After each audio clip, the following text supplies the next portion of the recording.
उच्चारण करो जी। वाहिगुरू जी का खालसा, वाहिगुरू जी की फतेह।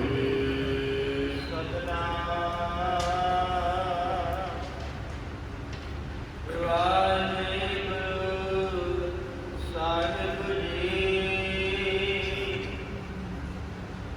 जे जुग चारे आरजा, और दसूनी होए। ये गुरबाणी गुरु नानक से महाराज की रचना है। आप सारे जानते ही हो, हुक्म रहतनामिਆਂ ਦੇ ਅੰਦਰ ਵੀ ਸਿੱਖ ਨੇ ਜਪਜੀ ਸਾਹਿਬ ਦਾ ਪਾਠ ਕਰਨ ਤੋਂ ਬਾਅਦ ਹੀ ਪ੍ਰਸਾਦਾ ਪਾਣੀ ਛਕਣਾ ਹੈ। ਅੰਮ੍ਰਿਤ ਵੇਲੇ ਉੱਠਣ ਤੋਂ ਬਾਅਦ ਨਿਤਨੇਮ ਸਿੱਖ ਵਾਸਤੇ ਜ਼ਰੂਰੀ ਹੈ। ਜਪਜੀ ਸਾਹਿਬ ਦਾ ਪਾਠ ਤੇ ਸਭ ਤੋਂ ਪਹਿਲਾਂ ਕਰਨਾ ਹੈ ਨਾ। ਚਲੋ ਉਦੋਂ ਜਪਜੀ ਸਾਹਿਬ ਦਾ ਪਾਠ ਹੀ ਪਹਿਲਾਂ ਸਿੱਖ ਕਰ ਲੈਂਦੇ ਹਨ ਜਾਂ ਹੋਰ ਸ਼ਬਦ ਪੜ੍ਹ ਲੈਂਦੇ ਹਨ। ਤੇ ਦਸਵੇਂ ਪਾਤਸ਼ਾਹ ਨੇ ਜਦੋਂ ਖੰਡੇ ਦੀ ਪੌੜ ਛਕਾਈ ਤੇ 7 ਬਾਣੀਆਂ ਦੇ ਨੇਮੀ ਸਾਨੂੰ ਬਣਾਇਆ। 5 ਬਾਣੀਆਂ ਸੁਬਾਹ ਔਰ 2, ਇੱਕ ਸ਼ਾਮ ਨੂੰ ਸੂਰਜ ਢਲਦੇ ਸਮੇਂ, ਔਰ ਇੱਕ ਜਦੋਂ ਅਸੀਂ ਸੌਣ ਲੱਗਦੇ ਹਾਂ। ਕੀਰਤਨ ਸਵੇਲੇ ਦਾ ਪਾਠ ਅਸੀਂ ਉਹ ਬੜੇ ਪਿਆਰ ਨਾਲ ਪੜ੍ਹਦੇ ਹਾਂ। ਇਹ ਜਪਜੀ ਸਾਹਿਬ ਦੀ ਬਾਣੀ ਅੰਮ੍ਰਿਤ ਵੇਲੇ ਅਸੀਂ ਸਾਰੇ ਹੀ ਪੜ੍ਹਦੇ ਹਾਂ। ਜੇ ਪੜ੍ਹਦੇ ਹੋ ਬਹੁਤ ਚੰਗੀ ਗੱਲ ਹੈ। ਜਿਹਨੇ ਅੰਮ੍ਰਿਤ ਛਕਿਆ ਉਹ 5 ਬਾਣੀਆਂ ਦੇ ਨਿਤਨੇਮੀ ਹੈ ਨਾ। ਜਿਹਨੇ ਨਹੀਂ ਵੀ ਛਕਿਆ, ਜਪਜੀ ਸਾਹਿਬ ਦਾ ਪਾਠ ਹਰੇਕ ਸਿੱਖ ਦੀ ਜ਼ਰੂਰੀ ਹੈ। ਜਪਜੀ ਸਾਹਿਬ ਦਾ ਪਾਠ ਕਰਨ ਤੋਂ ਬਾਅਦ ਹੀ ਪ੍ਰਸਾਦਾ ਪਾਣੀ ਛਕੇ ਜਾਂ ਜਲ ਪਾਣੀ ਜੋ ਵੀ ਛਕਣਾ। ਤੇ ਮਹਾਰਾਜ ਨੇ ਅੱਜ ਬਖਸ਼ਿਸ਼ ਕੀਤੀ ਕਿ ਜੇ ਜੋਗ ਚਾਹੇ ਆਰਜਾ, ਹੋਰ ਦੁਸ਼ਮਣੀ ਹੋਏ। ਵੀ ਕਿਸੇ ਦੀ 4 ਯੁੱਗਾਂ ਦੀ ਉਮਰ ਹੋ ਜਾਏ। ਸਤਿਯੁਗ, ਦੁਆਪਰ, ਤ੍ਰੇਤਾ ਤੇ ਕਲਯੁਗ, 4 ਯੁੱਗ ਮੰਨੇ ਗਏ। ਔਰ ਮੋਟਾ ਜਿਹਾ ਹਿਸਾਬ ਲਾਈਏ ਤੇ ਇੱਕ ਯੁੱਗ 2500 ਸਾਲ ਦਾ ਹੈ। ਇੱਕ ਜਿਹੜਾ ਯੁੱਗ 2500 ਸਾਲ ਦਾ ਹੈ। ਜੇ 4 ਯੁੱਗਾਂ ਨੂੰ ਆਪਾਂ ਇਕੱਠੇ ਕਰੀਏ ਤੇ 10,000 ਸਾਲ ਉਮਰ ਬਣਦੀ ਹੈ। ਪਰ ਮਹਾਰਾਜ ਨੇ ਇੰਨੀ ਉਮਰ ਨਹੀਂ ਕਹੀ ਹੈ। ਮਹਾਰਾਜ ਕਹਿੰਦੇ ਹੈ ਹੋਰ ਦਸੂਣੀ ਹੋਏ, ਇਹਦੇ ਨਾਲੋਂ 10 ਗੁਣਾ ਤੇਰੀ ਹੋਰ ਉਮਰ ਵੱਧ ਜੇ। ਤੇ ਬਹੁਤ ਉਮਰ ਹੋ ਗਈ, ਲੱਖ ਸਾਲ ਵੀ ਤੇਰੀ ਬਹੁਤ ਇੰਨੀ ਜਿੰਨੀ ਤੂੰ ਇੱਛਾ ਰੱਖਦਾ ਜਿਉਣ ਦੀ ਤੇਰੀ ਉਨੀ ਉਮਰ ਹੋ ਜੇ। ਗੱਲ ਗੁਰਮੁਖ ਇਹ ਹੈ ਵੀ ਬਹੁਤੀ ਉਮਰ ਦੀ ਮੈਨੇ ਰੱਖਦੀ ਹੈ। ਸਾਡੀ ਉਮਰ ਕਿੰਨੀ ਸੀ ਤੇ ਉਹਦੇ 'ਚ ਕੀਤਾ ਕੀ ਹੈ। ਨਬੀੜਾ ਇੱਥੇ ਜਾ ਕੇ ਹੋਣਾ। ਮਹਾਰਾਜ ਨੇ ਬਚਨ ਕਹੇ ਨਾ, ਜੇ 100 ਵਰਿਆ ਜੀਵਨਾ ਭੀ ਤਨ ਹੋਸੀ। ਇਹ ਬੰਦਿਆਂ ਦੇ 100 ਵਰੇ ਵੀ ਜਿਉਣਾ ਹੈ ਤੇ ਸਰੀਰ ਨੂੰ ਸਰੀਰ ਨੇ ਖੇਡ ਹੋ ਜਾਣਾ। ਬਾਬਾ ਫਰੀਦ ਜੀ ਕਹਿੰਦੇ ਨਾ, ਬੋਲੇ ਸ਼ੇਖ ਫਰੀਦ ਪਿਆਰੇ ਅੱਲਾ ਲੱਗੇ, ਇਹੋ ਤਨ ਹੋਸੀ ਖਾਕ ਦਬਾਣੀ ਗੋਰ ਕਦੇ ਬੰਦਿਆ ਇਸ ਤਨ ਨੇ ਸੁਆਹ ਹੋ ਜਾਣਾ। ਭਾਵੇਂ 100 ਵਰੇ ਵੀ ਜਿੰਦਾ ਰਹੇ। ਇੱਥੇ ਤਾਂ ਮਹਾਰਾਜ ਨੇ ਅੱਜ ਬਹੁਤ ਲੰਬੀ ਉਮਰ ਦੀ ਗੱਲ ਕੀਤੀ ਹੈ। ਨਾਲ ਦੀ ਨਾਲ ਮਹਾਰਾਜ ਨੇ ਵੀ ਕਿਹਾ, ਬੇਨ ਸਿਮਰਨ ਜੋ ਜੀਵਨ ਬਲਨਾ ਸਰਪ ਜੈਸੇ ਅਰਜਾਦੀ। ਕਹਿੰਦੇ ਤੇ ਜੀਵਨ 'ਚ ਸਿਮਰਨ ਨਹੀਂ ਹੈ ਕਿ ਉਹ ਜ਼ਹਿਰੀਲੇ ਸੱਪ ਦੀ ਤਰ੍ਹਾਂ ਮਨੁੱਖ। ਸੱਪ ਦੀ ਉਮਰ ਬਹੁਤ ਲੰਬੀ ਹੁੰਦੀ ਹੈ। ਸੱਪ ਨੂੰ ਕੋਈ ਮਾਰੇ ਨਾ ਤੇ ਆਪਣੇ ਆਪ ਹੀ ਮਰਦਾ ਹੀ ਕੋਈ ਨਹੀਂ ਹੈ। ਸੱਪ ਇੱਕ ਵਾਰੀ ਬਹੁਤ ਲੰਬੀ ਉਮਰ ਹੋ ਕੇ ਫਿਰ ਘਟਣਾ ਸ਼ੁਰੂ ਹੋ ਜਾਂਦਾ ਹੈ। ਇਹ ਪੂਛ ਵਾਲੇ ਪਾਸਿਓਂ ਫਿਰ ਘਟਣਾ ਸ਼ੁਰੂ ਹੋ ਜਾਂਦਾ, ਪਰ ਇਹ ਮਰਦਾ ਨਹੀਂ, ਇਹਨੂੰ ਕੋਈ ਨਾ ਮਾਰੇਗਾ। ਤੇ ਮਹਾਰਾਜ ਕਹਿੰਦੇ ਜੇ ਉਮਰ ਲੰਮੀ ਹੋ ਜਾਏ ਤੇ ਉਮਰ 'ਚ ਉਹ ਸਿਮਰਨੀ ਨਹੀਂ ਹੈ, ਚੰਗਾ ਗੁਣ ਹੀ ਨਹੀਂ ਹੈ। ਤੇ ਮਹਾਰਾਜ ਕਹਿੰਦੇ ਲੰਮੀ ਉਮਰ ਦਾ ਫਿਰ ਕਰਨਾ ਵੀ ਕੀ ਹੈ।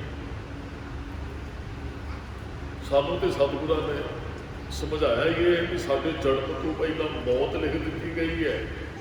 ਤੇ ਲੰਮੀ ਉਮਰ ਦੀ ਅਰਦਾਸ ਨਾ ਕਰਦਾ ਫਿਰ ਵੀ ਮੇਰੀ ਉਮਰ ਬਹੁਤ ਲੰਮੀ ਹੋਵੇ। ਰੱਬ ਨੇ ਜਿੰਨਾ ਸਮਾਂ ਦੇਣਾ ਸੀ ਤੈਨੂੰ ਦੇ ਦਿੱਤਾ। ਤੇਰੇ ਜਨਮ ਤੋਂ ਹੀ ਪਹਿਲਾਂ ਅਣਕ ਜਤਨ ਕਰ ਕਾਲ ਸਤਾਏ ਮਰਨ ਲਿਖਾਏ ਮੰਡਲ ਮੈਂ। ਅੱਜ ਜਿਤਨਾ ਤੂੰ ਸਮੇਂ ਚੰਗੇ ਗੁਣ ਉਸ ਸਮੇਂ 'ਚ ਧਾਰਨ ਕਰ, ਜੀਵਨ ਚੰਗਾ ਬਣਾ। ਇਹ ਨਹੀਂ ਵੀ ਲੰਬੀ ਉਮਰ ਬਹੁਤ ਹੋਵੇ। ਮਰਦ ਕਹਿੰਦੇ ਲੰਬੀ ਉਮਰ ਦਾ ਕਰਨਾ ਕੀ ਹੈ ਜੇ ਚੰਗੇ ਗੁਣ ਹੀ ਨਹੀਂ ਜੀਵਨ ਦੇ ਅੰਦਰ। ਮਰਦ ਕਹਿੰਦੇ ਜਨਮ ਤੋਂ ਪਹਿਲਾਂ ਪਹਿਲਾਂ ਬਹੁਤ ਲਿਖੀ, ਉਹ ਸਤਿਗੁਰੂ ਕਹਿੰਦੇ ਆ ਦੋਸ਼ ਨਾ ਦੇਹੋ ਰਾਏ ਨੂੰ ਮਤ ਚੱਲੇ ਜਾਂ ਬੁੱਢਾ ਹੋਏ, ਬੰਦਿਆ ਮਤ ਸੋਚੀ ਕਿ ਬਜ਼ੁਰਗ ਹੋ ਕੇ ਜਾਣਾ। ਮੌਤ ਲਿਖੀ ਤੇਰੇ ਜਨਮ ਤੋਂ ਪਹਿਲਾਂ, ਜਿੱਤ ਦੇ ਹਾਡੇ ਧਾਮ ਬਰੀ ਸਾਹਿਬ ਨਏ ਲਿਖਾਏ, ਮਲਕ ਜੇ ਕਰਨੀ ਸੁਣੀ ਦਾ ਮੋਹ ਦਿਖਾਉਂਦੇ ਆਏ, ਜਿੰਦ ਬਾਣੀ ਕੱਢੀਏ ਹੱਡਾ ਕੁਕੜਕਾਏ, ਸਾਹਿਬ ਲਿਖੇ ਨਾ ਚੱਲਣੀ ਜਿੰਦੂ ਕੂ ਸਮਝਾਏ, ਜਿੰਦ ਬਹੁਤੀ ਮਰਨ ਮਰ ਲੈ ਜਾਸੀ ਪਰਨਾਏ, ਆਪਣ ਹੱਥੀ ਜੋਲ ਕੇ ਕਹਿ ਗਲ ਲੱਗੇ ਧਾਏ, ਵਾਲੋ ਲਿਖੀ ਪੁਰਸ਼ ਨਾਤ ਕਰਨੀ ਨਾ ਸੁਣੀ ਆਏ, ਫਰੀਦਾ ਕਿੜੀ ਪਵੰਦਈ ਖੜਾ ਨਾਪ ਮੁਹਾਏ। ਵੀ ਜੀਵਨ ਚੰਗਾ ਬਣਾ ਮੌਤ ਤੇ ਰੱਬ ਨੇ ਲਿਖੀ ਹੋਈ ਹੈ। ਇਹ ਗੁਰਮੁਖ ਮਹਾਰਾਜ ਨੇ ਲਿਖ ਕੇ ਵੀ ਦਿੱਤਾ। ਦਾਸ ਨੇ ਬਹੁਤ ਵਾਰੀ ਬੇਨਤੀਆਂ ਕੀਤੀਆਂ, ਪ੍ਰੈਕਟੀਕਲ ਜੀਵਨ ਹੈ 10 ਗੁਰੂ ਸਾਹਿਬਾਨਾਂ ਦਾ ਸਾਡੇ ਕੋਲ। ਉਹਨਾਂ ਨੇ 10 ਜੀਵਨ ਜੋ ਕੇ ਸਾਨੂੰ ਵਿਖਾਏ ਨੇ, ਔਰ ਅਲੱਗ-ਅਲੱਗ ਸਟੈਪ ਤੇ ਉਹਨਾਂ ਨੇ ਸਰੀਰ ਕੇ ਅੱਗੇ ਸਾਨੂੰ ਸਮਝਾਉਣ ਦੇ ਲਈ। ਜੇ ਆਪਾਂ ਮਹਾਰਾਜ ਦੀ ਉਮਰ ਦੀ ਗੱਲ ਕਰੀਏ ਤੇ ਇੱਕ ਗੁਰੂ ਸਾਹਿਬ ਨੇ ਤੇ ਇੱਕ ਦਿਹਾਕਾ ਵੀ ਉਮਰ ਦੀ ਭੋਗੀ ਹੈ, 10 ਸਾਲ ਵੀ ਹੋਈ ਹੈ। 8ਵੇਂ ਪਾਤਸ਼ਾਹ ਜੀ ਦੇ ਮਹਾਰਾਜ 8 ਸਾਲ ਦੀ ਉਮਰ 'ਚ ਸਰੀਰ ਛੱਡ ਗਏ ਹਨ, ਤੇ ਗੁਰੂ ਹਰਕ੍ਰਿਸ਼ਨ ਮਹਾਰਾਜ 8 ਸਾਲ ਦੀ ਉਮਰ 'ਚ ਜੋ ਕਰ ਗਏ ਉਹ 1000 ਸਾਲ ਦੀ ਉਮਰ ਵਾਲਾ ਨਹੀਂ ਕਰ ਸਕਦਾ।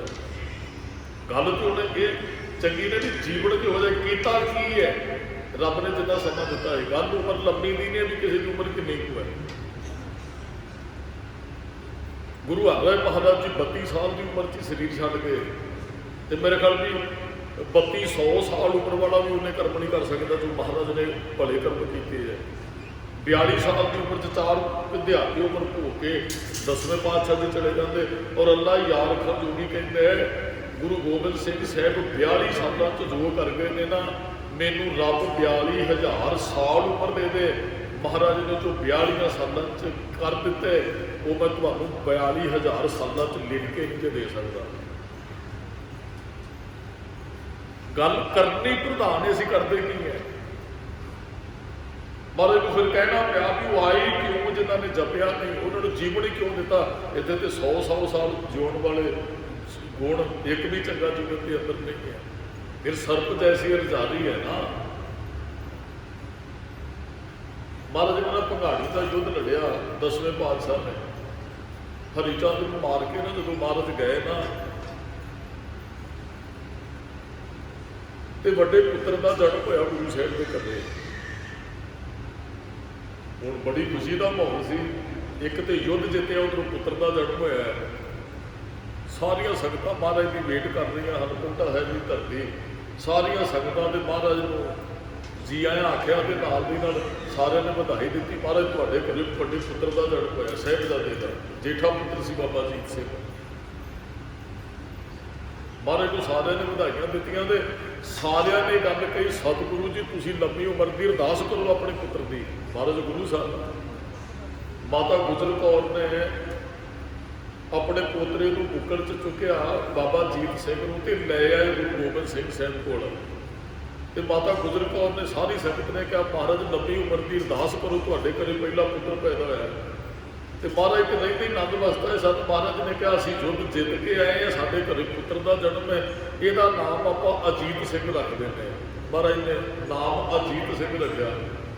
ਫਿਰ ਸਾਰਿਆਂ ਨੇ ਕਿਹਾ ਮਹਾਰਾਜ ਅਰਦਾਸ ਕਰੋ ਲੰਬੀ ਉਮਰ ਦੀ। ਤੇ ਮਹਾਰਾਜ ਹੱਸ ਪਏ, ਕਹਿੰਦੇ ਰੱਬ ਨੇ ਜਿੰਨਾ ਕੋ ਸਮਾਂ ਦੇ ਕੇ ਭੇਜੇ ਉਹ ਪ੍ਰਵਾਨ ਹੈ।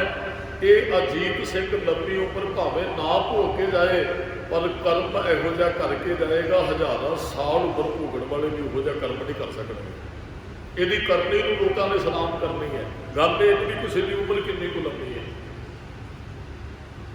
10 ਗੁਰੂ ਸਾਹਿਬਾਨਾਂ ਦੀ ਜਿੱਥੇ ਉਮਰ ਮੇਰੀ ਤੇ ਉੱਥੇ 10 ਬੇਨਤੀ ਕਰਨ ਦਾ 22 ਸਾਹਿਬਜ਼ਾਦੇ ਨੇ 10 ਪਾਤਸ਼ਾਹੀਆਂ ਦੇ, ਉਹਨਾਂ ਦੇ ਵਿੱਚੋਂ 20 ਸਾਲ ਤੋਂ 5 ਸਾਹਿਬਜ਼ਾਦਿਆਂ ਦੀ ਉਮਰ ਘੱਟ ਰਹਿੰਦੀ ਹੈ। ਤੇ ਰਿਆਦ ਅਸੀਂ ਉਹਨਾਂ ਨੂੰ ਰੋਜ਼ ਕਰਦੇ ਹਾਂ। 4 ਸਾਹਿਬਜ਼ਾਦਿਆਂ ਦਾ ਨਾਮ ਰੋਜ਼ ਅਰਦਾਸ 'ਚ 5 ਪਿਆਰੇ 4 ਸਾਹਿਬਜ਼ਾਦਿਆਂ ਦਾ ਅਸੀਂ ਰੋਜ਼ ਨਾਮ ਲੈਂਦੇ ਹਾਂ। ਉਹਨਾਂ ਦੀ ਉਮਰ ਲਪੇਰੀ ਨਹੀਂ ਸੀ। 7 ਸਾਲ ਉਮਰ, 9 ਸਾਲ ਉਮਰ, 14 ਸਾਲ ਉਮਰ, 17 ਸਾਲ ਉਮਰ, ਤੇ ਅੱਜ ਸਲਾਮ ਉਹਨਾਂ ਨੂੰ ਸਾਰਾ ਸੰਸਾਰ ਕਰਦਾ ਹੈ। ਉਹਨਾਂ ਦੀ ਕਰਨੀ ਨੂੰ ਸਲਾਮ ਅਸੀਂ ਬਾਬਾ ਕਹਿ ਕੇ ਸਤਿਕਾਰਦੇ। ਬਾਬਾ ਫਤਿਹ ਸਿੰਘ ਦੀ ਉਮਰ ਤੇ 7 ਸਾਲ ਦੀ ਹੈ। ਕੰਮ ਉਹਨਾਂ ਨੇ ਬਾਬੇ ਵਾਲਾ ਕੀਤਾ ਹੈ। ਅਸੀਂ ਜਦੋਂ ਵੀ ਆਏ ਅਸੀਂ ਨੇ ਮੇਰੀ ਉਮਰ ਦੀ ਗੱਲ ਕੀਤੀ, ਮਹਾਰਾਜ ਮੈਨੂੰ ਵੀ ਉਮਰ ਬਖਸ਼ੋ, ਮੇਰੇ ਬੱਚਿਆਂ ਨੂੰ ਲੰਮੀ ਉਮਰ ਬਖਸ਼ੋ। ਮਹਾਰਾਜ ਕਹਿੰਦੇ ਕਿ ਅਰਦਾਸ ਕਰਨ ਦਾ ਮਤਲਬ ਵੀ ਕੋਈ ਨਹੀਂ ਰਹਿੰਦੇ, ਰੱਬ ਨੇ ਸਾਡੇ ਜਨਮ ਤੋਂ ਪਹਿਲਾਂ ਸਾਡੀ ਉਮਰ ਲਿਖ ਦਿੱਤੀ ਹੈ। ਉਹੀ ਤੇ ਗੁਰੂ ਸਾਹਿਬ ਜੀ ਸਾਨੂੰ ਇਹ ਗੱਲ ਕਹਿੰਦੇ ਵੀ ਉਮਰ ਲਿਖੀ, ਜਿਹਦੇ ਅੱਗੇ ਅਸੀਂ ਅਰਦਾਸ ਕਰਦੇ ਹਾਂ। ਭਾਈ ਉਮਰ ਰੱਬ ਨੇ ਦੇ ਦਿੱਤੀ, ਜਿਹਨੇ ਦੇਣੀ ਸੀ, ਗੁਣ ਚੰਗੇ ਅਸੀਂ ਧਾਰਨ ਕਰ ਲਈਏ, ਅਰਦਾਸ ਸਾਨੂੰ ਕਰਨੀ ਚਾਹੀਦੀ ਹੈ ਕਿ ਜੀਵਨ ਚੰਗਾ, ਬੰਦਗੀ ਵਾਲਾ ਜੀਵਨ ਬਤੀਤ ਹੋਵੇ। ਸਾਡਾ ਬੱਚਾ ਜੁੜਿਆ ਰਹੇ ਜੀ, ਜਿੰਨਾ ਕੁ ਸਮਾਂ ਤੁਸੀਂ ਦਿੱਤਾ ਹੈ, ਇਹ ਤੁਹਾਡੀ ਦਾਤ ਸਾਡੇ ਘਰੇ ਆਈ ਹੈ, ਜਿੰਨਾ ਕੁ ਸਮਾਂ ਦੇ ਕੇ ਨਵਾਜਿਆ ਜੀ, ਇਹਨੂੰ ਆਪਣੇ ਚਰਨਾਂ ਨਾਲ ਜੋੜ ਕੇ ਰੱਖੋ। ਅਰਦਾਸ ਇਹ ਕਰਨੀ ਬਣਦੀ ਹੈ। ਅੱਜ ਬਹੁਤ ਜਗ੍ਹਾ ਤੇ ਲੰਮੀ ਆਰਜ਼ੂ ਦੀਆਂ ਅਰਦਾਸਾਂ ਹੋਣੀ ਚਾਹੀਦੀ।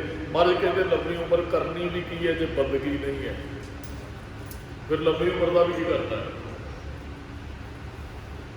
ਜੇ ਜੁਗ ਚਾਹਦੇ ਆਰਜਾ, 4 ਯੁੱਗਾਂ ਦੀ ਆਰਜਾ ਉਮਰ ਨੂੰ ਕਹਿੰਦੇ ਹੋ ਜੇ ਕਿਤੇ ਹੋਰ ਤੋਂ ਸੋਹਣੀ ਹੋਏ। ਮਹਾਰਾਜ ਕਹਿੰਦੇ ਕਿਸੇ ਦੀ ਉਮਰ ਹੋਰ ਵੀ 10 ਗੁਣਾ ਜ਼ਿਆਦਾ ਹੋ ਜਾਏ।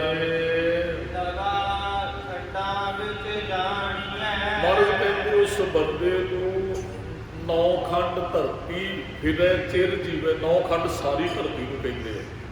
ਜਾਂ ਆਪਾਂ ਉਸੇ ਸ਼ਬਦ ਸਰਬ ਜੈਸੀ ਰਦਾਰੀ ਚ ਅਗਲੀ ਪੰਕਤੀ ਪੜ੍ਹਦੇ ਆ, ਨਾਮ ਖੰਡਨ ਕੋ ਰਾਜ ਘੁਮਾਵੇ ਅੰਤ ਚੱਲੇ ਕੋ ਹਾਰੀ। ਕਿਸੇ ਦਾ ਰਾਜ ਸਾਰੀ ਧਰਤੀ ਤੇ ਕਿਉਂ ਨਾ ਹੋਵੇ, ਜੇ ਉਹਦੇ ਜੀਵਨ ਚ ਸਿਮਰਨ ਨਹੀਂ ਹੈ ਤੇ ਖੀਰ ਨੂੰ ਹਾਰ ਕੇ ਜਾਂਦਾ ਹੈ। ਮਹਾਰਾਜ ਇੱਥੇ ਕਹਿੰਦੇ ਹੈ ਨਵਾਂ ਖੰਡਾਂ ਵਿੱਚ ਜਾਣ। 9 ਖੰਡ ਸਾਰੀ ਧਰਤੀ ਹੈ ਜੀ।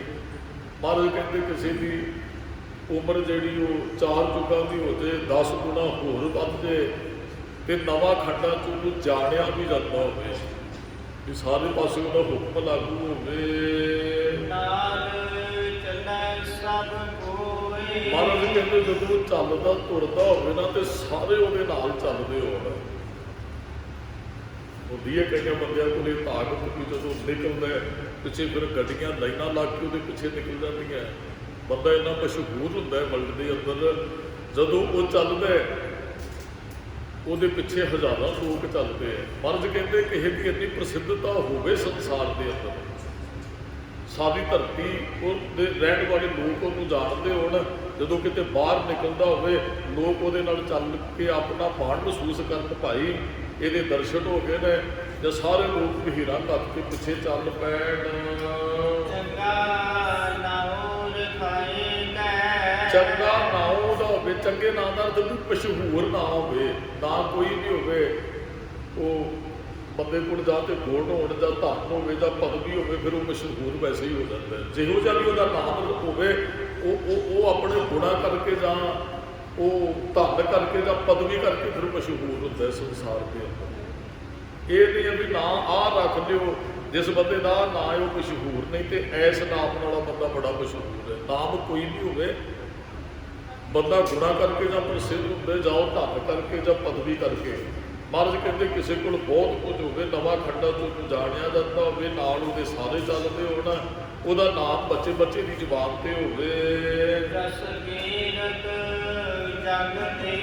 ਮਹਾਰਾਜ ਕਹਿੰਦੇ ਉਹ ਜਗ ਦੀ ਕੀਰਤੀ ਵੀ ਪ੍ਰਾਪਤ ਕਰਦਾ, ਵੀ ਲੋਕ ਉਹਨੂੰ ਚੰਗਾ ਵੀ ਕਹਿੰਦੇ ਹੋਣ। ਜਿਹਨੂੰ ਲੋਕ ਚੰਗਾ ਕਹਿੰਦੇ ਜ਼ਰੂਰੀ ਨਹੀਂ ਉਹ ਰੱਬ ਦੇ ਘਰ ਵੀ ਪ੍ਰਵਾਨ ਹੋਏਗਾ। ਲੋਕ ਤੇ ਆਪਣੀਆਂ ਲੋੜਾਂ ਕਰਕੇ ਜੁੜੇ ਹੁੰਦੇ ਨੇ।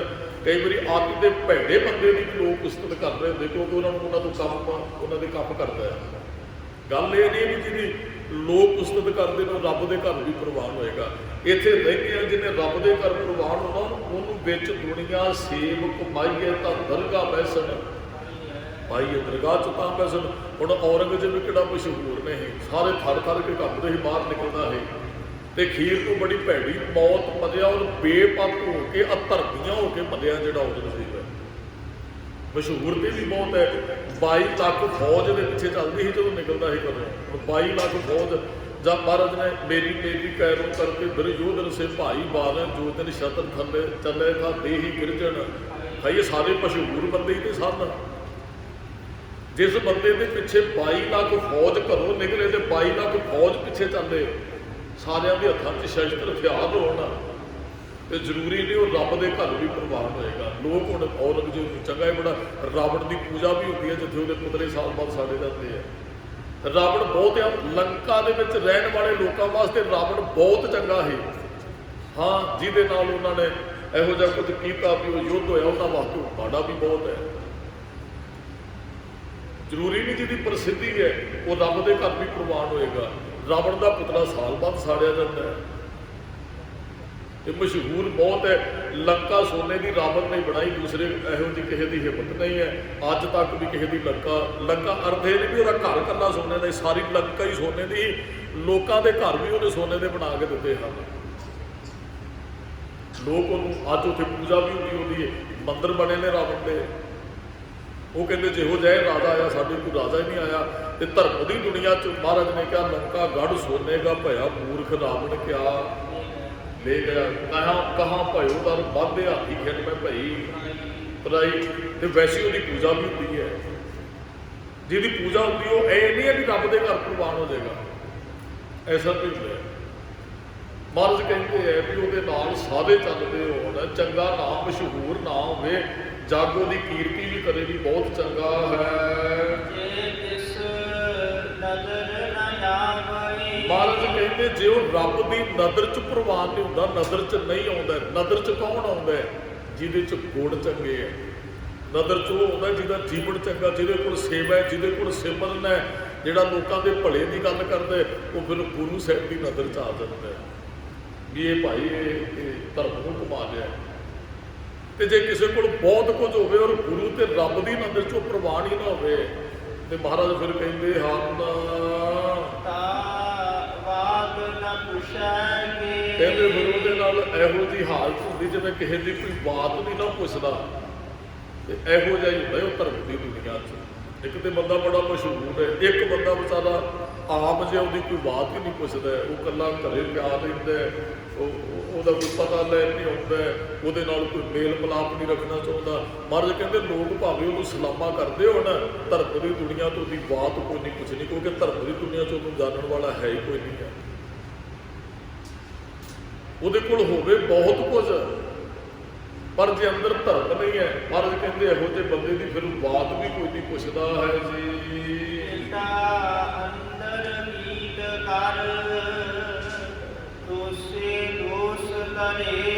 ਇਹਦੇ ਅਰਥ ਦੋ ਨੇ। ਇੱਕ ਤੇ ਰੱਬ ਦੀਆਂ ਨਜ਼ਰਾਂ 'ਚੋਂ ਕੀੜਾ ਹੀ ਹੈ ਬੰਦਾ, ਸੰਸਾਰ 'ਚ ਮਸ਼ਹੂਰ ਹੈ, ਰੱਬ ਦੀਆਂ ਨਜ਼ਰਾਂ 'ਚੋਂ ਕੀੜਾ ਹੈ। ਜਾਂ ਇਹਦਾ ਅਰਥ ਇਹ ਕਰ ਸਕਦੇ ਵੀ ਦੋਸ਼ੀ ਦੋਸ਼ ਧਰੇ ਵੀ ਜਦੋਂ ਸੰਸਾਰ ਤੋਂ ਜਾਏਗਾ, ਇਹਨੇ ਜੀਵਨ 'ਚ ਕ੍ਰਾਈਮ ਕੀਤੇ ਹੈ, ਪਾਪ ਕੀਤੇ, ਫਿਰ ਉਹਦੇ ਸਿਰ ਤੇ ਦੋਸ਼ ਬੜੇ ਜਾਂਦੇ ਆ। ਇਸ ਬੰਦੇ ਨੇ ਤੇ ਇੰਨੇ ਕਤਲ ਕੀਤੇ ਹੈ, ਰੱਬ ਦੇ ਉੱਤੇ ਕੋਲ ਤੇ ਕੁਝ ਨਹੀਂ ਛੁਪਿਆ। ਵੈਸੇ ਕੋਈ ਕੁਝ ਕਰਕੇ ਗਲਤ ਕੰਮ ਪੜਦੇ ਪਾ ਸਕਦਾ, ਹੋ ਸਕਦਾ ਉਸ ਬੰਦੇ ਦੇ ਖਿਲਾਫ ਕੋਈ ਗਵਾਹੀ ਦੇਣ ਦੀ ਵੀ ਤਿਆਰ ਨਾ ਹੋਵੇ, ਉਹ ਬੰਦਾ ਪਾਪੀ ਹੋਣ ਦੇ ਬਾਵਜੂਦ ਵੀ ਸੁਰਖਰੂ ਹੋ ਕੇ ਫਿਰਦਾ ਹੋਵੇ, ਪਰ ਰੱਬ ਦੇ ਘਰ ਤੇ ਉਹਦੇ ਪਾਪ ਨਹੀਂ ਛੁਪੇ ਰਹੇ। ਦੇ ਜਵਾੜ ਅਣਕ ਪੜਦੇ ਮੈਂ ਪਰ ਦਾਦਾ ਸੰਗ ਫਾਕੈ, ਚਿੱਤਰ ਗੁਪਤ ਜਬ ਲੇਖਾ ਮੰਗੇ ਤਬ ਕੌਣ ਪੜਦਾ ਤੇਰਾ। ਉੱਥੇ ਦਾ ਪੜਦਾ ਕਿਸੇ ਨੇ ਢੱਕਣਾ, ਉੱਥੇ ਦੇ ਪਾਪ ਨੰਗੇ ਹੋ ਜਾਂਦੇ ਸਾਰੇ। ਬੰਦੇ ਨੇ ਕੀ ਕੁਝ ਕੀਤਾ ਸਾਹਮਣੇ ਵਿਖਾ ਦਿੰਦੇ ਆ। ਮਹਾਰਾਜ ਕਹਿੰਦੇ ਫਿਰ ਦੋਸ਼ ਲਾਉਂਦੇ ਰੱਬ ਉਹਦੇ ਸਿਰ ਦੇ ਉੱਪਰ, ਤੂੰ ਆਹ ਵੀ ਪਾਪ ਕੀਤੇ, ਆਹ ਵੀ ਗੁਨਾਹ ਕੀਤੇ, ਆਹ ਵੀ ਤੇਰਾ ਕਰਮ ਕੀਤਾ, ਤੇ ਫਿਰ ਉਹ ਦੋਸ਼ ਲਾ ਕੇ ਮੈਂ ਇੱਕ ਕਿਰਪ ਕੀੜਾ ਬਣਾ ਕੇ ਉਹਨੂੰ ਦੁਬਾਰਾ ਭੇਜਦਾ ਸੰਸਾਰ ਦੇ ਉੱਪਰ। ਅੱਗੇ ਤੇ ਲੋਕ ਅੱਗੇ ਪਿੱਛੇ ਚੱਲਦੇ ਹਨ, ਉਮਰ ਵੀ ਬੜੀ ਲੰਮੇਰੀ ਸੀ, ਸਾਰੇ ਵਰਲਡ 'ਚ ਬੰਦਾ ਫੇਮਸ ਸੀ, ਪਰ ਹੁਣ ਜਦੋਂ ਰੱਬ ਨੇ ਦੋਸ਼ ਲਾ ਕੇ ਭੇਜੇ, ਹੁਣ ਗੰਦਗੀ ਦੇ ਵਿੱਚ ਕੀੜਾ ਬਣਿਆ, ਹੁਣ ਤੇ ਕੋਈ ਸਲਾਮ ਨਹੀਂ ਕਰਦਾ, ਹੁਣ ਤੇ ਕੋਈ ਜਾਣਦਾ ਵੀ ਨਹੀਂ ਹੈ ਵੀ ਮਰਨ ਤੋਂ ਬਾਅਦ ਔਰੰਗਜ਼ੇਬ ਕਿੱਧਰ ਚਲੇ ਗਿਆ, ਸ਼ਾਹਜਹਾਨ ਕਿੱਧਰ ਚਲਾ ਗਿਆ, ਗੁਰੂ ਸਾਹਿਬ ਤੇ ਤਲਵਾਰ ਚੁੱਕਣ ਵਾਲਾ। ਮਹਾਰਾਜ ਕਹਿੰਦੇ ਆ ਵੀ ਫਿਰ ਤੇ ਉਹ ਰੱਬ ਦੋਸ਼ ਬਣਦਾ ਉਹਦੇ ਸਿਰ ਦੇ ਉੱਪਰ, ਤੇ ਫਿਰ ਉਹ ਗੰਦਗੀ ਦਾ ਕੀੜਾ ਬਣਦਾ। ਜਿਹੋ ਜਿਹੇ ਕਰਮ ਕਰਦੇ ਉਹੋ ਜਿਹਾ ਉਹਨੂੰ ਅਗਲਾ ਜੀਵਨ ਮਿਲਦਾ ਹੈ। ਸਜ਼ਾ ਤੇ ਫਿਰ ਹੈ, ਮਹਾਰਾਜ ਸਾਨੂੰ ਸੁਚੇਤ ਹੀ ਤੇ ਕਰਦੇ ਹੈ। ਮਹਾਰਾਜ ਕਹਿੰਦੇ ਬੰਦਿਆਂ ਸੰਸਾਰ 'ਚ ਇਹੋ ਜਿਹਾ ਕਰਮ ਨਾ ਕਰ, ਅੱਗੇ ਤੈਨੂੰ ਸ਼ਰਮਿੰਦਗੀ ਝੱਲਣੀ ਪਵੇ, ਜਾਂ ਤੈਨੂੰ ਅੱਗੇ ਸਜ਼ਾ ਮਿਲੇ।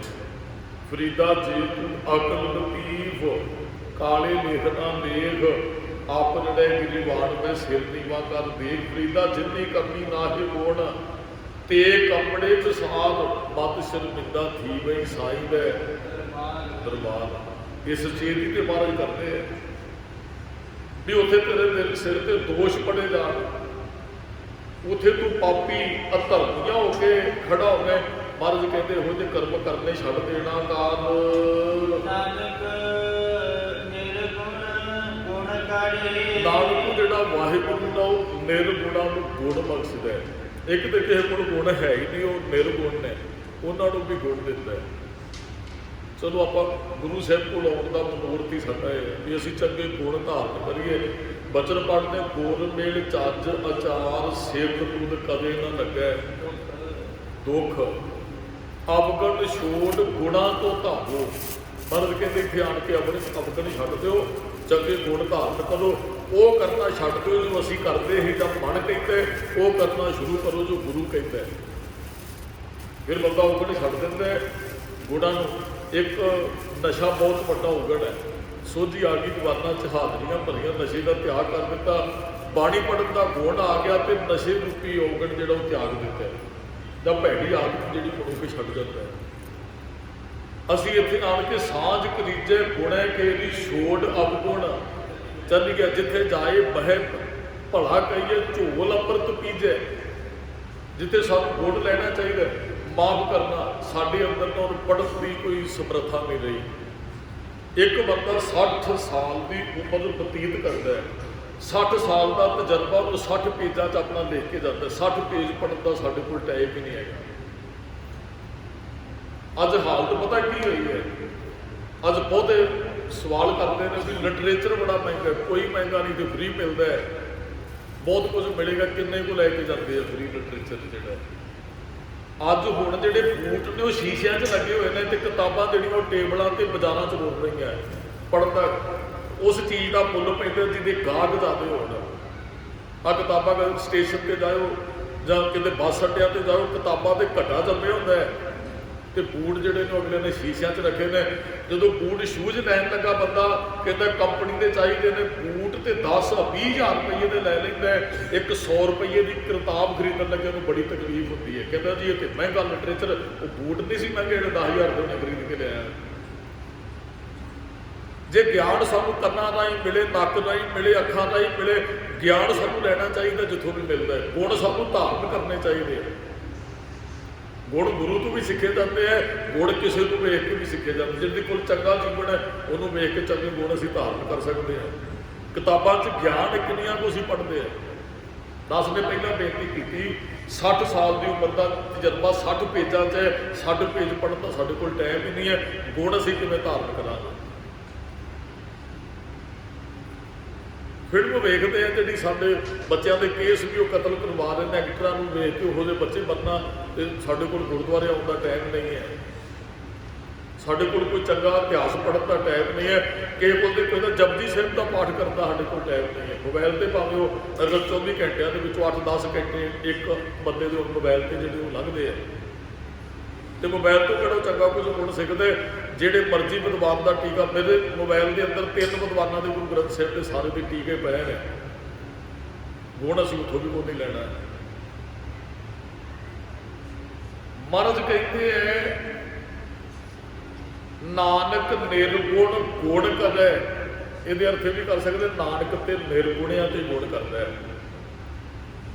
ਗੋਣੀ ਤੇ ਕੀਤਾ ਸੀ ਠੱਗ ਦੇ ਉੱਪਰ ਉਹਨੂੰ ਸੱਜਣ ਬਣਾ ਦਿੱਤਾ। ਕੌਂਡੇ ਲਾ ਦਿੱਤੇ ਤੇ ਗੋਣੀ ਤੇ ਕੀਤਾ ਮਹਾਰਾਜ ਨੇ। ਉੱਥੇ ਜਾ ਕੇ ਜਿੱਥੇ ਵੀ ਗਏ ਗੁਣ ਕਰਨ ਵਾਸਤੇ ਗਏ ਹਨ ਮਹਾਰਾਜ। ਉਹ ਨਿਰਗੁਣਿਆਂ ਨੂੰ ਵੀ ਗੁਣ ਬਖਸ਼ਦਾ ਹੈ ਜੀ। ਮਹਾਰਾਜ ਕਹਿੰਦੇ ਗੁਣਵਾਨ ਬੰਦਿਆਂ ਨੂੰ ਵੀ ਉਹੀ ਗੁਣ ਦਿੰਦਾ। ਜਿਹੜੇ ਗੁਣਵਾਨ ਬਣ ਗਏ ਉਹਨਾਂ ਨੇ ਉੱਥੋਂ ਹੀ ਗੁਣ ਸਿੱਖੇ ਨੇ, ਉਹਨਾਂ ਨੂੰ ਹੋਰ ਵੀ ਗੁਣ ਦਿੰਦਾ ਹੈ। ਜਿਹਦੇ ਕੋਲ ਜਿੰਨੇ ਕੁ ਸਮਰੱਥਾ ਹੈ ਉਸ ਹਿਸਾਬ ਨਾਲ ਗੁਰੂ ਫਿਰ ਬਖਸ਼ਿਸ਼ ਵੀ ਕਰਦਾ ਹੈ। ਤੁਹਾਡੀ ਜੇਬ 'ਚ ਜਿੰਨੇ ਕੁ ਪੈਸੇ ਨੇ ਉਨੀ ਕੁ ਚੀਜ਼ ਤੁਸੀਂ ਦੁਕਾਨ ਤੋਂ ਖਰੀਦੋਗੇ। ਜਿੰਨੀ ਕੁ ਸਮਰੱਥਾ ਹੈ ਗੁਰੂ ਹਿਸਾਬ ਨਾਲ ਕੋਈ ਦਾਤ ਲੈਣ ਹੁੰਦਾ, ਜਿਹੜਾ ਗੁਣ ਲੈਣ ਗਾਹਕ ਗੁਣਾਂ ਦਾ ਹੋਵੇਗਾ ਤੇ ਤਾਂ ਹੀ ਗੁਣ ਮਿਲੇਗਾ ਨਾ। ਗੁਣ ਉਹ ਬੰਦਾ ਧਾਰਨ ਕਰ ਸਕਦਾ ਜਿਹਦੇ ਅੰਦਰ ਗੁਣ ਲੈਣ ਦੀ ਇੱਛਾ ਹੈ। ਨਹੀਂ ਤੁਸੀਂ ਕਿਸੇ ਬੰਦੇ ਨੂੰ ਸਮਝਾ ਨਹੀਂ ਸਕਦੇ ਜੋ ਸਮਝਣਾ ਨਹੀਂ ਚਾਹੁੰਦਾ। ਤਾਂ ਕਿਸੇ ਤਰੀਕੇ ਨਾਲ ਵੀ ਕਿਸੇ ਬੰਦੇ ਨੂੰ ਸਮਝਾਇਆ ਨਹੀਂ ਜਾ ਸਕਦੇ ਜੋ ਸਮਝਣਾ ਨਹੀਂ ਚਾਹੁੰਦਾ। ਜੇ ਸਮਝਣਾ ਚਾਹੁੰਦਾ ਨਿੱਕੀ ਜਿਹੀ ਗੱਲ ਵੀ ਉਹਦਾ ਜੀਵਨ ਬਦਲ ਕੇ ਰੱਖ ਦਿੰਦੀ ਹੈ, ਕਿਉਂਕਿ ਉਹ ਸਮਝਣਾ ਚਾਹੁੰਦਾ, ਉਹ ਬਦਲਣਾ ਚਾਹੁੰਦਾ। ਜੇ ਤੁਸੀਂ ਬਦਲਣਾ ਨਹੀਂ ਚਾਹੁੰਦੇ, ਭਾਵੇਂ ਸਾਰੇ ਵਿਦਵਾਨ ਧਰਮ ਦੇ ਇਕੱਠੇ ਕਰਕੇ ਤੁਹਾਡੇ ਘਰੇ ਬਿਠਾ ਦਿਓ, ਤੁਸੀਂ ਫਿਰ ਵੀ ਨਹੀਂ ਉਸ ਗੱਲ ਤੇ ਆਉਣਾ। ਗੁਣ ਉਹ ਧਾਰਨ ਕਰੇਗਾ ਜਿਹੜਾ ਸਿੱਖਣਾ ਚਾਹੁੰਦਾ ਹੈ। ਤੇ ਮਹਾਰਾਜ ਕਹਿੰਦੇ ਨਿਰਗੁਣਿਆਂ ਨੂੰ ਵੀ ਗੁਣ ਉਹ ਦਿੰਦਾ ਹੈ, ਤੇ ਗੁਣਾਵਾਨਾਂ ਨੂੰ ਵੀ ਉਹਨੇ ਬਖਸ਼ਿਸ਼ ਕਰਕੇ ਗੁਣ ਦਿੱਤੇ ਹਨ। ਇਹਾ ਕੋਇ ਨ ਸੁਝਾਈ, ਜੇ ਤਿਸ ਗੁਣ ਕੋਇ ਕਰੇ। ਮਹਾਰਾਜ ਕਹਿੰਦੇ ਇਹੋ ਜਿਹਾ ਕੋਈ ਨਹੀਂ ਹੈ ਸਮਝ ਚਾਹੁੰਦਾ ਵੀ ਜੇ ਤਿਸ ਗੁਣ ਕੋਏ ਕਦੇ ਜਿਹੜਾ ਉਹਨੂੰ ਕੋਈ ਗੁਣ ਦਿੰਦਾ ਹੋਵੇ। ਸਾਰੇ ਗੁਣ ਦੇ ਜੋ ਕੁਝ ਆ ਇੱਕ ਪਲੇਨ ਨਿਕਲਿਆ ਕਿਸੇ ਦੇ ਦਿਮਾਗ ਚੋਂ, ਇੰਜੀਨੀਅਰ ਬਣੇ ਹੋਏ ਨੇ, ਇਹ ਸਾਰੀ ਬਖਸ਼ਿਸ਼ ਰੱਬ ਵਰਤਾ ਦਿਆ। ਬੰਦਾ ਘਾਤ ਹਉਮੈ ਦਾ ਸ਼ਿਕਾਰ ਜ਼ਰੂਰ ਹੋ ਜਾਂਦਾ ਹੈ, ਉਹ ਰੱਬ ਹੀ ਬਖਸ਼ਿਸ਼ ਕਰਕੇ ਉਹ ਆਪ ਬਹੁਤ ਕੁਝ ਕਰਦਾ ਹੈ ਤੇ ਬਹੁਤ ਕੁਝ ਕਰਵਾਉਂਦਾ ਹੈ। ਜਦ ਕਿਸੇ ਤੋਂ ਕੁਝ ਕਰਵਾ ਰਿਹਾ ਇਹਨੂੰ ਰੱਬ ਕਰਵਾ ਰਿਹਾ, ਉਹਨੇ ਉਹਨੂੰ ਸੋਝੀ ਦਿੱਤੀ, ਗਿਆਨ ਦਿੱਤਾ ਹੈ, ਇਹ ਮਾਈਂਡ ਉਹਨੇ ਸਾਰਾ ਕੁਝ ਉਹ ਬਖਸ਼ਿਸ਼ ਕਰਦਾ ਹੈ। ਮਹਾਰਾਜ ਕਹਿੰਦੇ ਰੱਬ ਗੁਰੂ ਸਾਰਿਆਂ ਨੂੰ ਗੁਣ ਦਿੰਦਾ ਹੈ। ਸਾਡੇ ਕੋਲ ਇਹੋ ਜਿਹਾ ਗੁਣ ਨਹੀਂ ਅਸੀਂ ਆ ਕੇ ਕਿਸੇ ਨੂੰ ਕੋਈ ਗੁਰੂ ਸਾਹਿਬ ਨੂੰ ਕੁਝ ਆ ਕੇ ਹੁਣ ਮਾਫ ਕਰਨਾ, ਹੁਣ ਗੁਰੂ ਸਾਹਿਬ ਨੂੰ ਤੇ ਸਮਝਾਉਣ ਵਾਲੇ ਬੜੇ ਨੇ, ਗੁਰੂ ਸਾਹਿਬ ਨੂੰ ਸਮਝਣ ਵਾਲੇ ਬੜੇ ਘੱਟ ਨੇ। ਹੁਣ ਤੇ ਹੋਰ ਹੀ ਕੁਝ ਸਮਾਂ ਹੀ ਹੋਰ ਹੋ ਗਿਆ, ਹੁਣ ਤੇ ਗੱਲਾਂ ਹੀ ਹੋਰ ਤਰ੍ਹਾਂ ਦੀਆਂ। ਮਹਾਰਾਜ ਕਹਿੰਦੇ ਇਹੋ ਜਿਹਾ ਕੋਈ ਨਹੀਂ ਹੈ ਭਾਈ।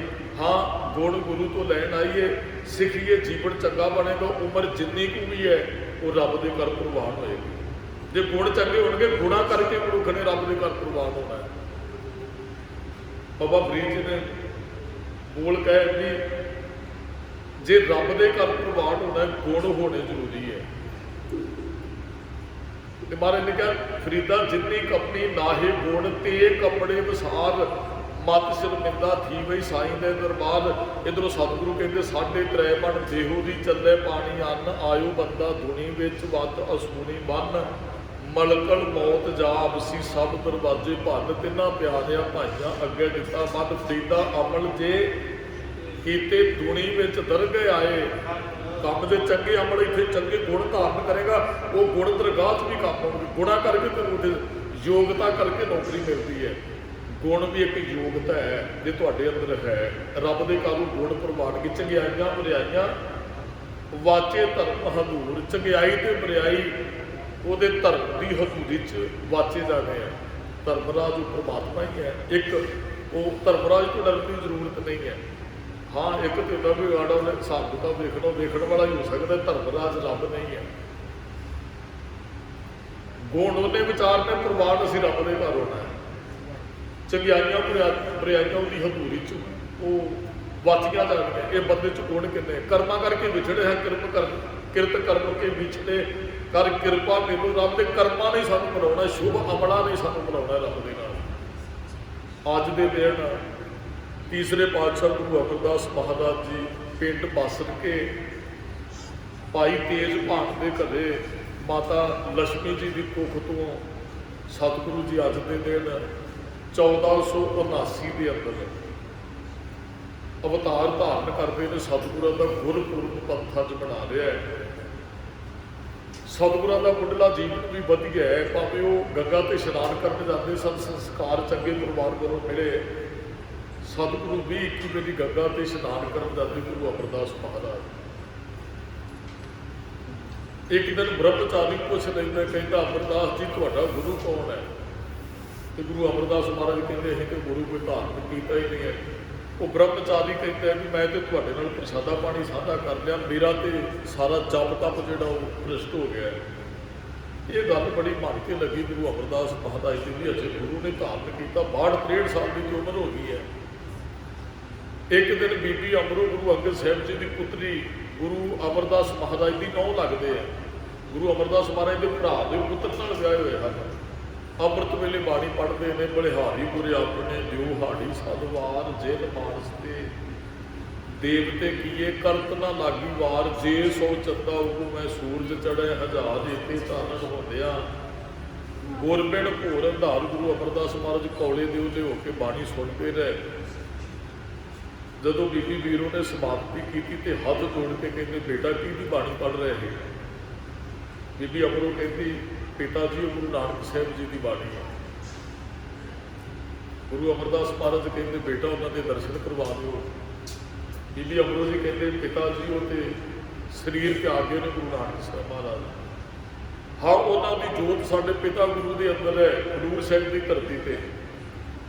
ਗੁਰੂ ਅਮਰਦਾਸ ਮਹਾਰਾਜ ਬੀਬੀ ਅਮਰੂ ਨੂੰ ਕਹਿੰਦੇ ਸਾਨੂੰ ਲੈ ਕੇ ਚੱਲੋ, ਤੇ ਬੀਬੀ ਅਮਰੂ ਨੇ ਅੱਗੋਂ ਬਚਨ ਕਹੇ, ਪਿਤਾ ਜੀ ਅਸੀਂ ਨਹੀਂ ਜਾ ਸਕਦੇ। ਬੇਟਾ ਕਿਉਂ? ਜਿੱਦਣ ਡੋਲੀ 'ਚ ਬਿਠਾਇਆ ਸੀ ਨਾ, ਪਿਤਾ ਗੁਰੂ ਅੰਗਦ ਸਾਹਿਬ ਜੀ ਨੇ ਇੱਕ ਗੱਲ ਕਹੀ ਸੀ, ਬੇਟਾ ਜਿੱਦਾਂ ਚਿਰ ਪੇਕੇ ਘਰ ਤੋਂ ਤੁਹਾਨੂੰ ਸਿੜਿਆ ਨਹੀਂ ਮਿਲਦਾ ਜਾਂ ਕੋਈ ਲੈਣ ਨਹੀਂ ਆਉਂਦਾ, ਤੁਸੀਂ ਆਪਣੇ ਪੇਕੇ ਘਰੇ ਨਹੀਂ ਆਉਣਾ। ਤੇ ਪਿਤਾ ਜੀ ਨਾ ਕੋਈ ਸਿੜਿਆ ਆਇਆ ਨਾ ਕੋਈ ਲੈਣ ਆਇਆ, ਮੈਂ ਜਾ ਨਹੀਂ ਸਕਦੇ। ਗੁਰੂ ਅਮਰਦਾਸ ਹੱਥ ਜੋੜ ਕੇ ਕਹਿੰਦੇ, ਬੇਟਾ ਸਾਡੇ ਤੇ ਤਰਸ ਕਰ, ਗੁਰੂ ਦੇ ਦਰਸ਼ਨ ਕਰਨੇ, ਗੁਰੂ ਨੂੰ ਮਿਲਣ ਦੀ ਤਾਂ ਗਿਆ, ਅੱਜ ਤੁਹਾਡੇ ਨਾਲ ਗੁਰੂ ਮਿਲ ਸਕਦਾ ਹੈ। ਫਿਰ ਬੀਬੀ ਅਮਰੂ ਜੀ ਆਉਂਦੇ ਹੈ, ਆਣ ਕੇ ਗੁਰੂ ਅੰਗਦ ਸਾਹਿਬ ਜੀ ਨੂੰ ਦੱਸਦੇ ਨੇ, ਪਿਤਾ ਜੀ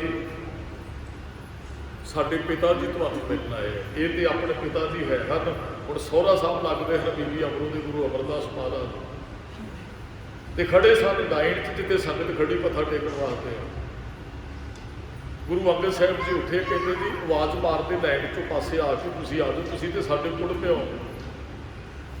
ਜਦੋਂ ਮਹਾਰਾਜ ਨੇ ਹੱਥ ਅੱਗੇ ਬੁਲਾਏ ਨਾ ਵੀ ਆਓ ਤੁਸੀਂ, ਹੁਣ 25 ਸਾਲ ਦੇ ਵੱਡੇ ਨੇ ਗੁਰੂ ਅੰਗਦ ਸਾਹਿਬ ਤੋਂ ਗੁਰੂ ਅਮਰਦਾਸ ਮਹਾਰਾਜ। ਗੁਰੂ ਅੰਗਦ ਸਾਹਿਬ ਜੀ ਹੱਥ ਫੁਲਾ ਕੇ ਕਹਿੰਦੇ, ਆਓ ਜੀ ਸਾਡੇ ਕੋਲ ਵੀ, ਤੁਹਾਨੂੰ ਲਾਈਨ 'ਚ ਲੱਗਣ ਦੀ ਲੋੜ ਨਹੀਂ।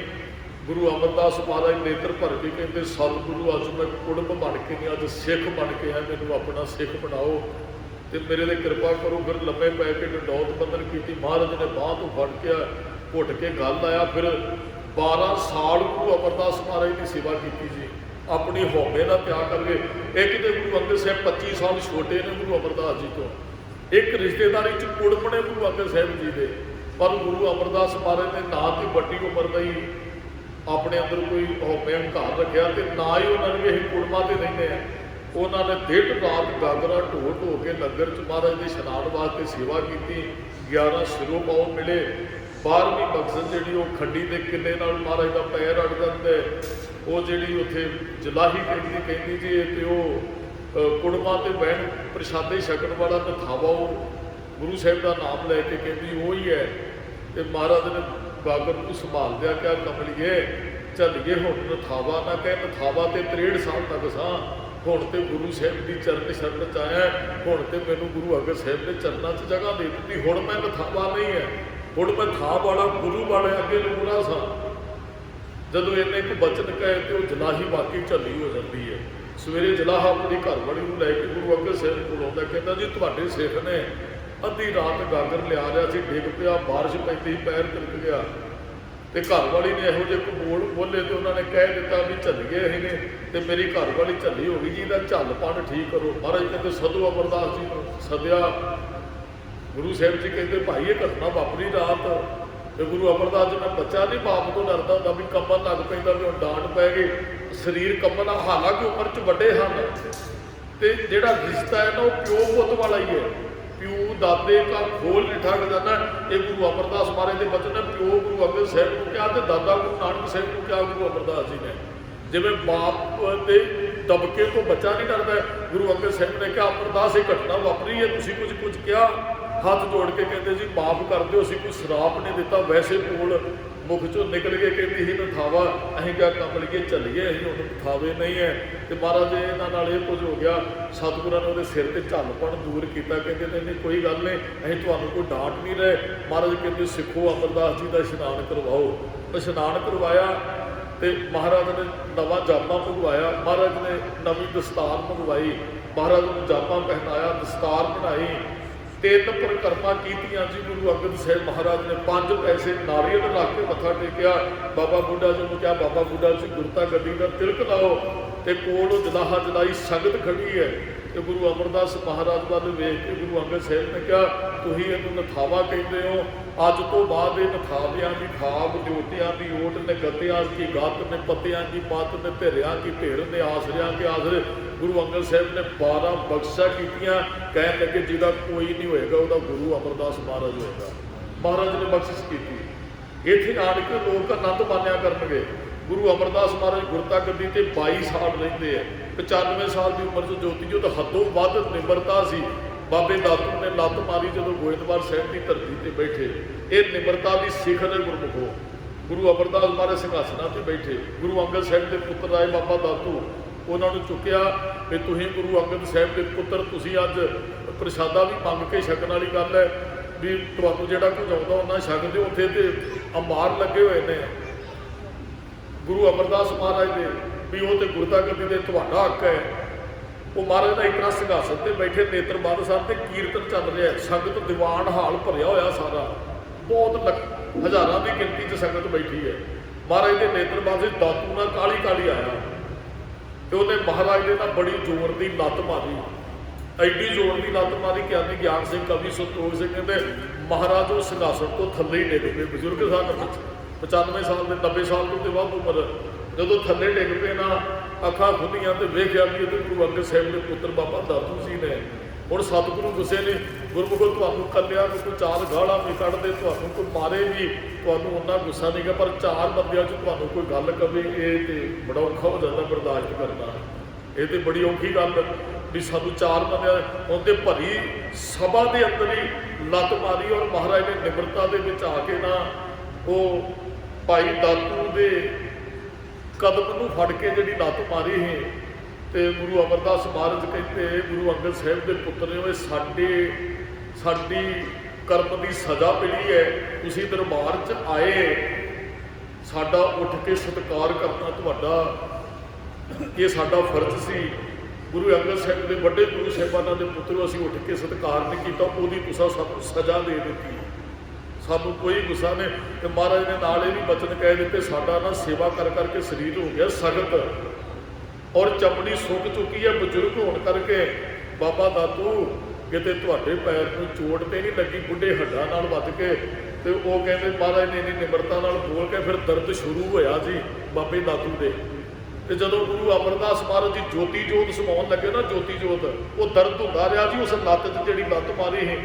ਤੇ ਬਾਬੇ ਦਾਤੂ ਨੇ ਫਿਰ ਜਾ ਕੇ ਗਲਤੀ ਕਹਿੰਦੇ ਜੀ ਮੈਨੂੰ ਖਿਮਾ ਮੰਗ ਲੈਣੀ ਚਾਹੀਦੀ। ਗੁਰੂ ਅਮਰਦਾਸ ਮਹਾਰਾਜ ਸਰੀਰ ਛੱਡਣ ਲੱਗੇ, ਉਹ ਆਇਆ ਮਹਾਰਾਜ ਕੋਲ ਚੱਲ ਕੇ, ਕਹਿੰਦਾ ਮਹਾਰਾਜ ਜਿੱਦਣ ਦੇ ਤੁਹਾਡੇ ਲੱਤ ਮਾਰੀ ਮੇਰੀ ਲੱਤ 'ਚੋਂ ਦਰਦ ਨਹੀਂ ਜਾਂਦਾ, ਕਿਰਪਾ ਕਰੋ ਮਹਾਰਾਜ ਜਾਣ ਲੱਗੇ ਮੈਨੂੰ ਬਖਸ਼ ਕੇ ਜਾਇਓ। ਤੇ ਗੁਰੂ ਅਮਰਦਾਸ ਮਹਾਰਾਜ ਨੇ ਕਿਹਾ ਹੋਰ ਨਹੀਂ, ਅਜੇ ਨਹੀਂ ਤੁਸੀਂ ਬਖਸ਼ਿਆ ਜਾਣਾ, ਤੁਹਾਡੇ ਘਰੇ ਚੱਲ ਕੇ ਇੱਕ ਗੁਰੂ ਆਏਗਾ ਉਹ ਤੁਹਾਨੂੰ ਬਖਸ਼ੇਗਾ। ਉਹ ਗੁਰੂ ਅਰਜਨ ਸਾਹਿਬ ਬਾਰੇ ਕਿਹਾ ਸੀ ਮਹਾਰਾਜ ਨੇ, ਕਹਿਣ ਲੱਗੇ ਪੰਜਵੇਂ ਪਾਤਸ਼ਾਹ ਖਡੂਰ ਸਾਹਿਬ ਦੀ ਧਰਤੀ ਤੇ ਤੁਹਾਡੇ ਘਰੇ ਚੱਲ ਕੇ ਆਉਣਗੇ, ਆਹ ਬੇਨਤੀ ਉਹਨਾਂ ਦੇ ਅੱਗੇ ਕਰਿਓ, ਉਹ ਤੁਹਾਨੂੰ ਬਖਸ਼ਣਗੇ। ਫਿਰ ਗੁਰੂ ਅਰਜਨ ਸਾਹਿਬ ਜੀ ਉੱਥੇ ਗਏ, ਦਾਸ ਜਿਹੜੀ ਬੇਨਤੀ ਕਰਨੀ ਚਾਹੁੰਦੇ ਹਨ। 22 ਸਾਲ ਮਹਾਰਾਜ ਗੁਰਤਾ ਗੱਦੀ ਤੇ ਰਹੇ, ਨਿਮਰਤਾ ਦੀ ਹੱਦ ਸੀ ਗੁਰੂ ਅਮਰਦਾਸ ਮਹਾਰਾਜ। ਉਹਨਾਂ ਨੇ ਅਸਤੀ ਹੋਣ ਦੀ ਪ੍ਰਥਾ ਜਿਹੜੀ ਮਿਟਾਈ ਹੈ, ਪੰਗਤ ਅਤੇ ਸੰਗਤ ਦਾ ਸਿਧਾਂਤ ਸਾਨੂੰ ਦਿੱਤਾ ਹੈ। ਮਹਾਰਾਜ ਨੇ ਬਹੁਤ ਵੱਡੇ ਕਾਰਜ ਕੀਤੇ।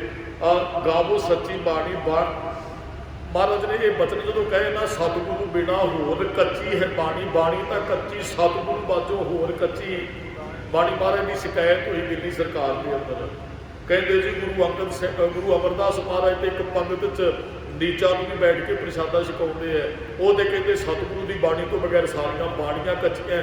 ਫਿਰ ਗੁਰੂ ਅਮਰਦਾਸ ਮਹਾਰਾਜ ਨੇ ਭਾਈ ਜੇਠੇ ਨੂੰ ਭੇਜਿਆ, ਗੁਰੂ ਰਾਮਦਾਸ ਜੀ ਨੂੰ, 12 ਵਿਦਵਾਨਾਂ ਦੇ ਸਵਾਲਾਂ ਦੇ ਜਵਾਬ ਦਿੱਤੇ। ਉੱਥੇ ਚੜ੍ਹਦੀ ਕਲਾ ਦੇ ਨਾਲ ਗੁਰੂ ਰਾਮਦਾਸ ਜੀ ਦੀ ਵੀ ਜੈ ਜੈਕਾਰ ਹੋਈ। ਸਤਿਗੁਰੂ ਫਿਰ 95 ਸਾਲ ਦੀ ਉਮਰ ਭੋਗ ਕੇ ਗੋਇੰਦਵਾਲ ਸਾਹਿਬ ਦੀ ਧਰਤੀ ਤੇ ਜੋਤੀ ਜੋਤ ਸਮਾ ਜਾਂਦੇ ਹੈ। ਜਿਹੜੇ ਖੀਰਲੇ ਬੋਲ ਬਾਬਾ ਸੁੰਦਰ ਜੀ ਦੇ ਰਾਮਕਲੀ ਸੱਤ ਬਾਣੀ ਅੱਜ ਵੀ ਸਾਡੇ ਕੋਲ ਪਏ ਨੇ, ਮਹਾਰਾਜ ਨੇ ਜੋ ਸੰਗਤ ਨਾਲ ਸਾਂਝੇ ਕੀਤੇ ਹਨ। ਅੱਜ ਦੇ ਦਿਨ ਸਤਿਗੁਰਾਂ ਨੇ ਸੰਸਾਰ ਤੇ ਪ੍ਰਕਾਸ਼ ਧਾਰਨ ਕੀਤਾ। ਤੀਸਰੇ ਪਾਤਸ਼ਾਹ ਗੁਰੂ ਅਮਰਦਾਸ ਮਹਾਰਾਜ ਜੀ ਨੇ ਬਾਸਰਕੇ ਦੀ ਪਾਵਨ ਧਰਤੀ ਤੇ, ਇਹ ਗੁਰੂ ਰਾਮਦਾਸ ਮਹਾਰਾਜ ਦਾ ਨਾਨਕਾ ਪਿੰਡ ਹੈ ਤੇ ਗੁਰੂ ਅਮਰਦਾਸ ਮਹਾਰਾਜ ਦਾ ਇੱਥੇ ਪ੍ਰਕਾਸ਼ ਹੋਇਆ ਹੈ। ਸਾ ਧਰਤੀ ਭਈ ਹਰਿਆਵਲੀ ਜਿੱਥੇ ਮੇਰਾ ਸਤਿਗੁਰ ਬੈਠਾ, ਆਏ ਸੇ ਜਗਤ ਭਏ ਹਰਿਆਵਲੇ, ਜਿਨੇ ਮੇਰਾ ਸਤਿਗੁਰ ਦੇਖਿਆ ਜਾਏ, ਜਿੱਥੇ ਜਾਏ ਵਹੇ ਤੇਰਾ ਸਤਿਗੁਰੂ। ਜਿੱਥੇ ਗੁਰੂ ਦਾ ਵਾਸਾ ਹੋ ਜਾਂਦਾ, ਭਾਵੇਂ ਉਹ ਧਰਤੀ ਹੈ ਭਾਵੇਂ ਉਹ ਹਿਰਦਾ ਹੈ, ਉਹ ਹਰਿਆ ਭਰਿਆ ਹੋ ਜਾਂਦਾ ਹੈ ਜੀ। ਇੰਨੀਆਂ ਕੁ ਬੇਨਤੀਆਂ ਕੁਰਬਾਨ ਕਰਨੀਆਂ।